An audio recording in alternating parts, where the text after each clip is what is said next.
incendiário comigo aqui. Eu preciso de pelo menos 40 incendiários hoje. Eu não sei se você reparou, mas a gente expandiu a igreja e a gente já tá full house. Já tem gente lá na arquibancada no final. Então a gente precisa aumentar o número de incendiários para equilibrar aqui com o número de visitantes, ok? Você tá comigo? Bom, hoje eu não vou trazer um sermão. Eu quero trazer só uma reflexão, porque a gente vai ter um momento ainda com... Obrigado pelo ar, glória a Deus por isso. A gente vai ter um momento ainda profético com a Bethel, mas a gente teve nessa semana uma perda que foi notícia em todos os jornais. E se você ainda não sabe, essa semana aconteceu um acidente e uma artista super famosa no Brasil, e mais do que isso, ela tem um carisma, até com pessoas que não curtiam necessariamente o seu estilo musical, que é o meu caso, mas o carisma dela é algo que é inquestionável. E pela manhã eu lembro de ter visto a notícia: caiu o avião da Marília Mendonça, mas ela e todos os passageiros estão bem. Eu acho que 20 minutos depois aparece a nota de falecimento, e a única frase que para mim ficou muito claro o tempo inteiro, eu pensei nisso, é que a vida é um sopro.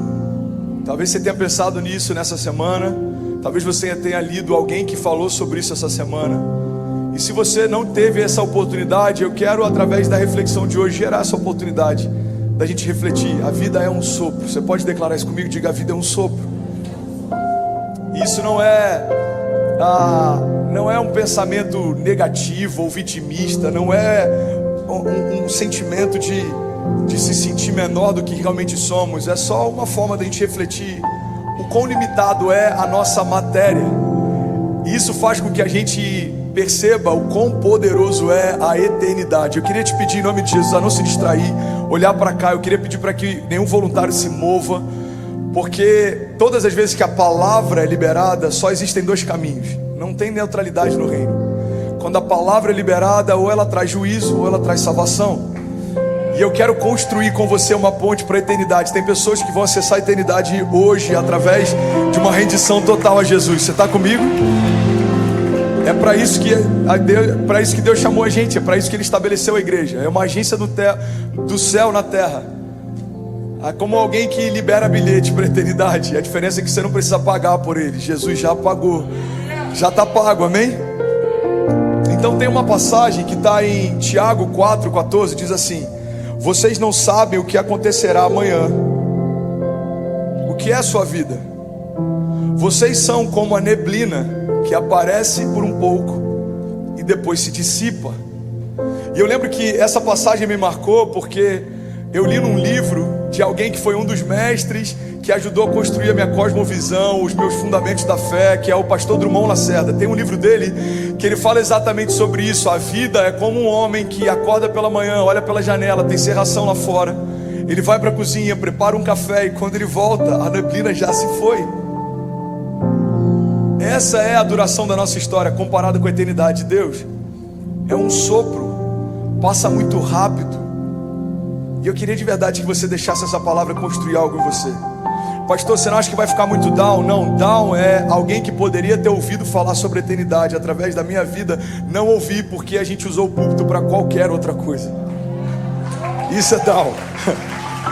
A gente está exercitando aqui, manifestando o ministério da reconciliação. A Bíblia diz: fomos reconectados com Deus através do sacrifício físico de Jesus. Mas não só isso, recebemos também o ministério da reconciliação, através do qual Deus nos convida agora para sermos canais para a eternidade. Você é uma ponte que leva pessoas para a eternidade. Sabe, sacerdote, se eu não me engano, no latim, na sua origem, significa pontífice. Pontífice nada mais é do que construtor de pontes. Todo sacerdote tem o ofício de construir pontes. Nós somos, depois da nova aliança, estabelecidos como reis e como sacerdotes. Nós governamos na terra e nós apontamos para o céu. Nós governamos na terra e nós levamos pessoas para os céus. Esse é o ministério que Deus confiou para você. Você é um construtor de pontes. Quando você abre a sua boca e fala de Jesus para alguém e essa pessoa é tocada pela vida de Deus, você construiu uma ponte conectando essa família com a eternidade. Você está comigo? E é sobre isso que eu quero falar nessa manhã. A vida é um sopro, irmão. A vida é um sopro. Alguns momentos que a Zinha já até me questionou por falar tanto isso. Amor, você não acha que você fala demais sobre isso? Sobre a experiência de quase morte, repensar e tratar todos os dias como se fossem os últimos. Mas cada dia mais, em especial nesses últimos 2 anos que estão sendo insanos, eu nunca vi a gente perder tanta gente especial como nesses 2 anos. Pessoas da família, pessoas próximas, pessoas que são referências para a nossa geração. 2019, 2020 e agora o finalzinho de 2021 é uma janela na história da nossa geração que precisa ser levada em consideração. Eu sempre penso nessa perspectiva, irmão. Como eu não sei quando vai ser o último dia, eu preciso tratar todos eles como se fosse a última vez, porque um dia eu vou acertar. Para pensar. Quem estava no último show da Marília Mendonça não tinha ideia que aquele seria o último show. Para pensar. Ela não tinha ideia que aquele seria o último show. E a pergunta que eu sempre me faço quando eu vou pregar a palavra em especial é: se eu soubesse quando seria a minha última mensagem, o quanto eu me entregaria nela? Então, como eu não sei, eu preciso me entregar como se fosse a última vez, todas as vezes. Se aquela fosse a última vez, quão diferente seriam alguns abraços que a produção daria nela? Quão diferente seria o público cantando as músicas junto com ela? Agora vamos trazer isso para a nossa realidade. Se Deus deixasse a gente saber quando é a última vez, como seria a tua adoração no último culto? Como seria a tua entrega no último culto? Como seria a nossa generosidade no último culto? Para onde eu vou, o saldo da minha conta não interfere. Então deixa eu gerar frutos que vão frutificar na eternidade. Deixa eu semear na vida de famílias que mesmo quando eu não estiver aqui, vão estar sendo tocadas por algo que eu ajudei a construir com Deus. Como seria o nosso louvor se fosse o último louvor? Alguém recebe isso? A vida é um sopro, irmão. Mas isso não tem que ser uma frase no Instagram quando alguém famoso morre. Isso tem que ser uma conduta de jornada, principalmente na nossa relação com Deus. A vida é um sopro. Pastor, eu estava aqui ontem, vou descansar pela manhã. É pecado? É claro que não. Descansa, faz o que você quiser. Mas se você entende que uma conferência profética pode liberar algo diferente, não perde essa oportunidade. Eu brinquei com o irmão ontem. Ele falou: pastorzão, vou chegar cansado em casa, não sei se eu consigo vir de manhã. Eu falei: quando você está em viagem, como é que você faz? Você acorda cedo, toma café e você quer aproveitar, porque você só tem mais 2 dias de viagem. Eu lembro quando eu vinha para a América, quando eu vim a primeira vez, eu estou com 33, eu acho que eu vim com, 28 anos, a minha primeira vez aqui. E aí acabava o dia, não tinha mais nada, restaurante fechado, não tinha atividade. Eu lembro que a gente falava: e aí, vamos fazer o quê? Vamos para o Walmart, que é 24 horas. Vamos competir com aqueles carrinhos elétricos. A gente competia nos corredores, a gente jogava basquete lá na sexta. A gente se fantasiava com as fantasias do Walmart. A gente queria aproveitar cada minuto. Por quê? Porque daqui a 3 dias a gente embarca de volta. Porque daqui a 2 dias a gente embarca de volta. Agora em algum momento a gente vai embarcar de volta. Eu lembro que eu preguei semana passada, irmão. Semana passada eu falei, olha que incrível isso. Eu falei: gente, é incrível quando Deus cura. O que a gente não pode esquecer é que a cura, mesmo sendo poderosa, ela é limitada. Porque Deus curou meu coração há 5 anos atrás, mas em algum momento, algum dia, Ele vai parar de bater. Chegou a minha vez. Pode ser daqui a 60 anos, daqui a 20 anos, daqui a 2 anos, eu não sei. Mas algum dia Ele vai parar de bater. Então guarda isso. A cura que toca o físico é poderosa para testificar, edificar, apontar, revelar, manifestar. Mas a salvação continua sendo o maior milagre liberado por Deus debaixo dos céus e sobre a face da terra. Que o meu corpo vai morrer um dia, mas o meu espírito, estando em Deus, permanece com Ele para sempre. É por isso que a gente foi chamado, irmão.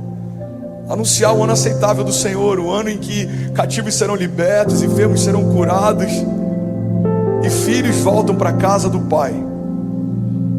Às vezes a gente tem um pensamento equivocado sobre a eternidade, e tem muita gente que acha que a eternidade começa quando a gente morre.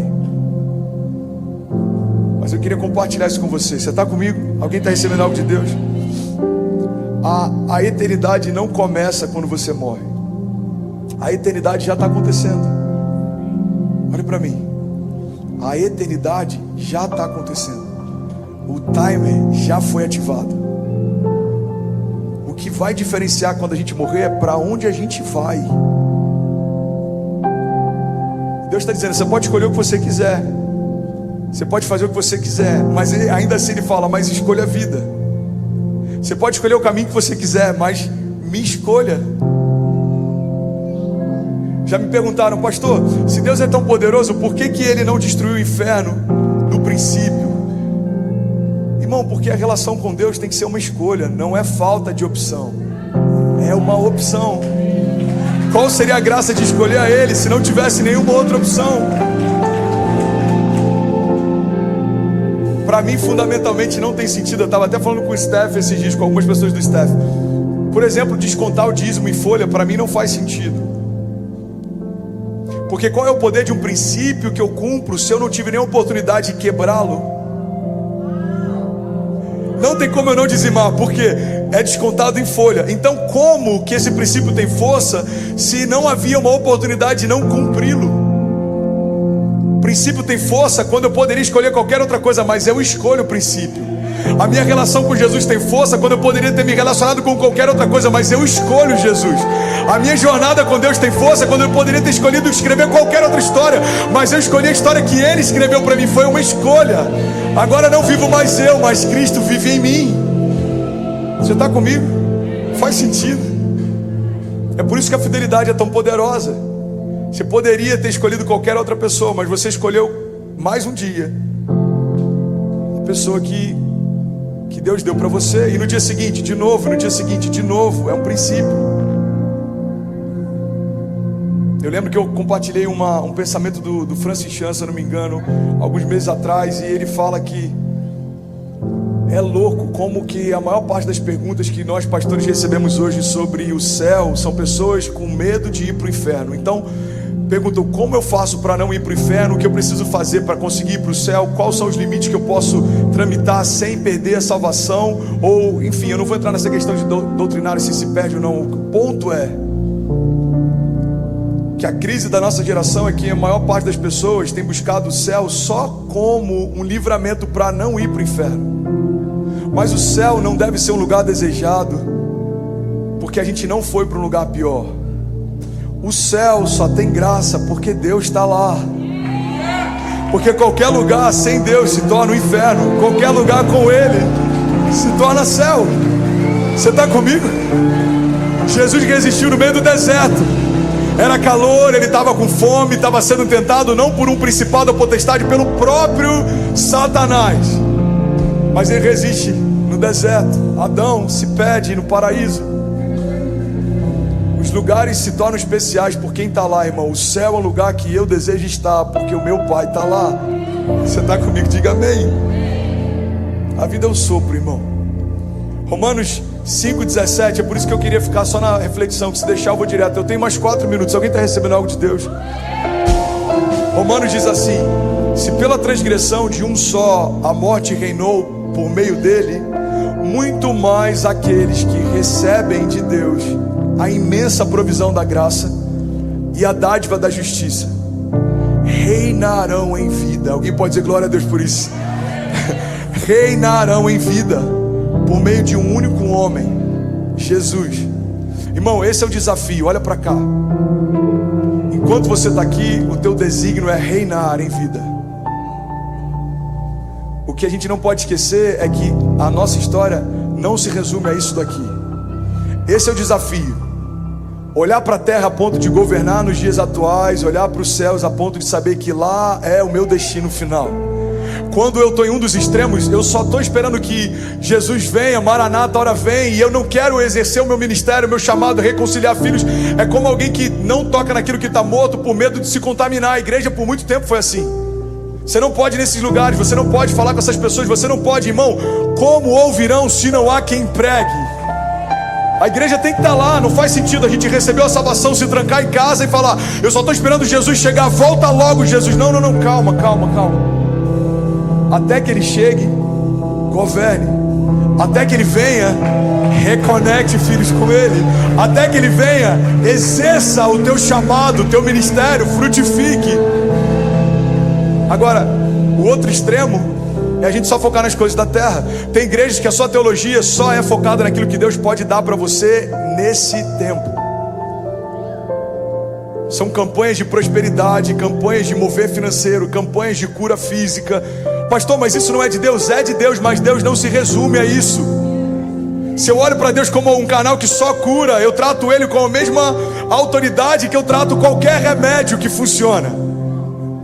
Se a minha relação com Deus é pautada só em provisão financeira, eu olho para Ele como qualquer empréstimo disponível no banco. Irmão, Deus não é só aquele que cura, Deus não é só aquele que provê, Deus não é só aquele que me guarda, Deus não é só essas coisas. Antes de todas as coisas, Ele é aquele que se entregou por mim. Aquela coroa era minha, aquela cruz era minha. E porque a minha maldição foi sobre Ele, a bênção dele veio sobre mim. Então eu tenho acesso à provisão porque antes eu fui salvo. Eu tenho acesso à cura porque antes eu fui salvo. Eu tenho acesso à liberdade porque antes eu fui salvo. Eu tenho acesso à paternidade porque antes eu fui salvo. Eu tenho acesso ao reino porque antes eu fui salvo. Irmão, o maior milagre do evangelho é um escravo se tornar filho. Não é alguém pobre se tornar empresário. Não é alguém pobre se tornar empresário. Eu tinha 10 empresas, fali e Deus restaurou. Eu tinha 2 negócios, agora é uma multinacional. Isso é bom, mas uma teologia pautada em coisas da terra nos faz esquecer dos céus. Esqueceram de falar do céu, irmão. Então guarda isso, declara isso comigo. Diga, eu fui destinado a reinar. Diga, eu vou reinar na terra, mas os meus olhos estão firmados nos céus. Intercessores, eu já falei sobre isso aqui. O que é um intercessor? Intercessão significa entre sessões. Todos somos intercessores. Governamos na terra, apontamos para os céus. É de lá que vem o meu socorro. Elevo meus olhos aos montes, de onde vem o meu socorro? O meu socorro vem do Senhor, que fez os céus e a terra, e me chamou para governar com Ele nos céus e na terra.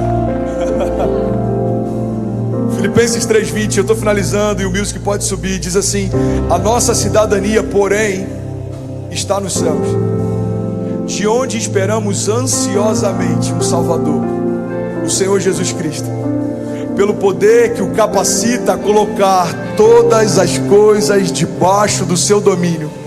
Ele transformará os nossos corpos humilhados para serem semelhantes ao seu corpo glorioso.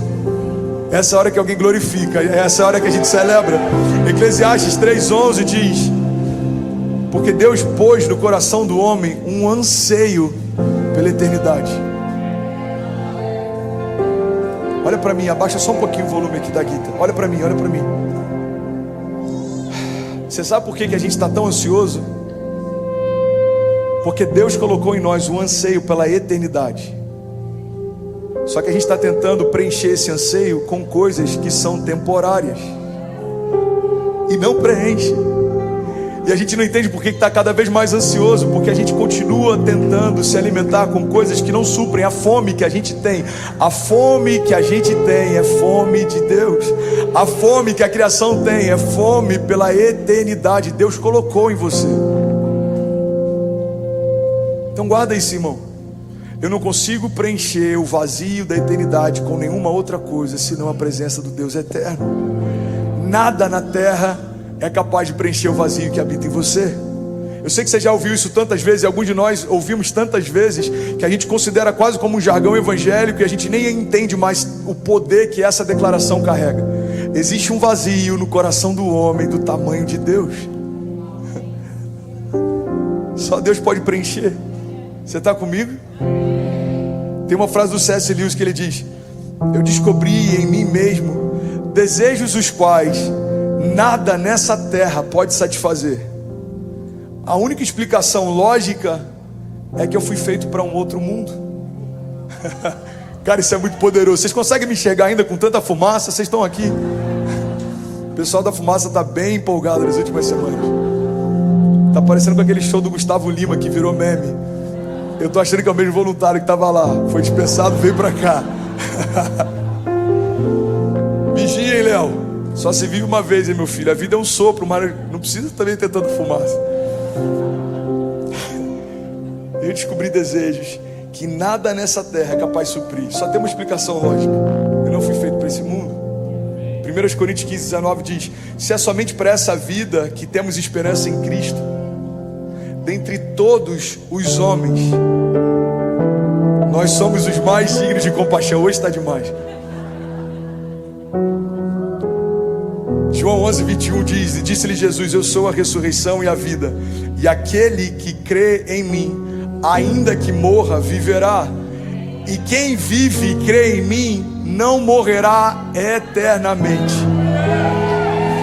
Você pode celebrar isso, igreja. Essa é a confiança que nós temos. Se tem alguma coisa que é temporária, é a morte. A morte é temporária para aqueles que estão em Cristo Jesus, porque ainda que morra, viverá. Você pode ficar de pé no teu lugar? Eu quero ministrar com você, eu quero liberar algo sobre você. Deixa eu te fazer imaginar algo. Olha para cá. Imagina que eu deixasse uma torneira aberta aqui durante o culto, com água potável fluindo. Imagina isso. Ia ter gente desesperada aqui. Com 10 minutos de culto você já está desesperado. Você está falando: alguém desliga essa torneira, alguém fecha essa torneira, pelo amor de Deus, tem água indo embora. Alguém fica nervoso quando vê desperdício?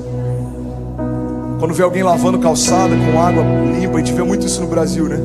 Eu vi um meme há um tempo atrás de uma mulher debaixo da chuva, com guarda-chuva, regando a grama.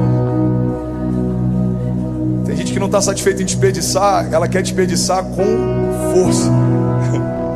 Então imagina, uma torneira aberta com água fluindo. Nos primeiros 10 minutos você está incomodado, nos primeiros 20 minutos você está revoltado, depois de meia hora você não está entendendo por que tanto desperdício. Eu queria que você entendesse que é assim que os céus olham para a gente, enquanto a gente ainda não entendeu o motivo pelo qual foi gerado.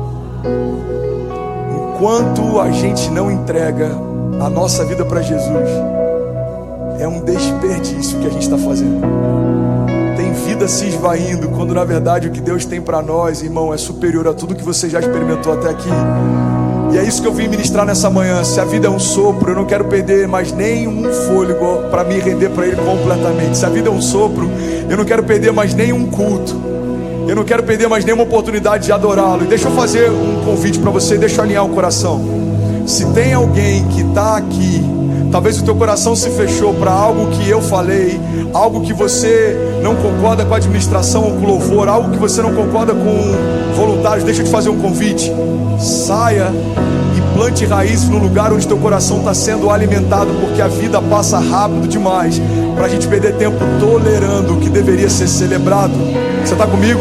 Guarda isso, eu estou ministrando. Nenhum pastor que não tem um coração saudável falaria o que eu estou te falando, irmão. Se você entende que existe algo de Deus, que Deus trouxe você para esse lugar, que Deus quer plantar você nesse lugar, então firme estacas, estabeleça raízes.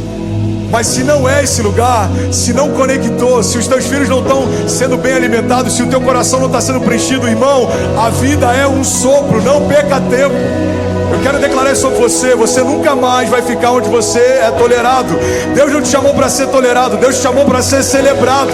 Você não vai administrar problemas. Problemas não são para ser administrados, problemas são para ser resolvidos. Você não vai olhar mais para o Evangelho como uma anestesia para a sua dor.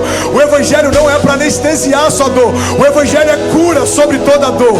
Não é feridas que não doem mais, são feridas que não estão mais abertas. E aí, tudo bem? Você acabou agora de assistir um vídeo. Se você ainda não está inscrito, já se inscreve também no nosso canal, ativa esse sininho aqui embaixo de notificação e toda vez que eu fizer uma live ou estiver transmitindo uma mensagem ao vivo, você vai ser um dos primeiros a saber. Mas eu deixei mais 2 indicações aqui que eu espero que façam muito sentido para você. Então já aproveita e clica para assistir a próxima mensagem, beleza? Seja bem-vindo ao time de incendiários e eu espero de verdade que essas mensagens mudem a sua vida como elas têm mudado a minha também. Até a próxima. Valeu!